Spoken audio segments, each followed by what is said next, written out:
देखो बाबू, अपना देश संविधान से चलता है। अपने देश का संविधान दुनिया का सबसे बड़ा संविधान और सबसे खूबसूरत संविधान। लेकिन कोई कितनी भी खूबसूरत चीज क्यों ना हो, समय के साथ साथ उसमें परिवर्तन करना जरूरी होता है। परिवर्तन ना हो तो अपना मोल खो देती है।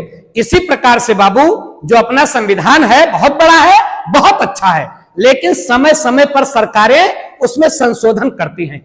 इंदिरा जी की सरकार ने सबसे ज्यादा संविधान संशोधन किया और अपने ये मोदी जी कम नहीं है, ये भी टाइम टू टाइम संविधान में संशोधन करते हैं। जब देखते हैं कि लोहा गर्म है तब हथौड़ा मारते हैं। टाइम टाइम पर इन्होंने एक एक संविधान संशोधन किया।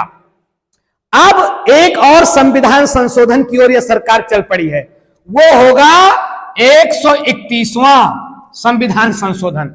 130 बार संविधान संशोधन हो चुका है। मोदी सरकार अब ये 131वें संविधान संशोधन में क्या करना चाहती है? ध्यान रखें बाबू, अपना देश बहुत बड़ा है। अपने देश में इस समय 543 लोकसभा सीटें हैं, मतलब 543 सांसद चुन करके जाते हैं। अब और ये 543 का निर्धारण 1971 के जनगणना के अनुसार, सोचिए तब से जनसंख्या कितनी बढ़ गई, बहुत बढ़ गई, लेकिन लोकसभा सीट नहीं बढ़ी। तो अब यह सरकार इस संविधान संशोधन के द्वारा अनुसूची 81 में परिवर्तन करेगी और इस सीट को बढ़ा करके 850 कर सकती है, जिसमें से 815 राज्यों से होंगे और केंद्र शासित प्रदेश से 35 सीट तक हो सकती है, जो अभी तक केवल 20 है। एक ये महत्वपूर्ण 131वें संविधान संशोधन में यह महत्वपूर्ण बात है। और दूसरी महत्वपूर्ण बात क्या है बाबू?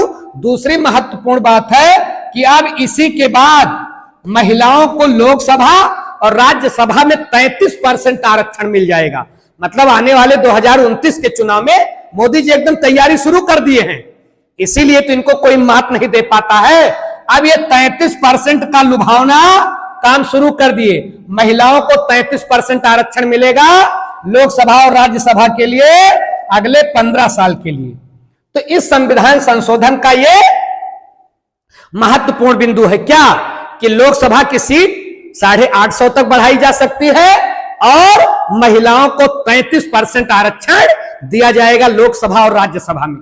अब इसमें खलबली कहां मच गई है? साउथ इंडिया में, क्योंकि यहां की आबादी ज्यादा है नहीं। फायदा किसको मिलेगा? नॉर्थ इंडियन को।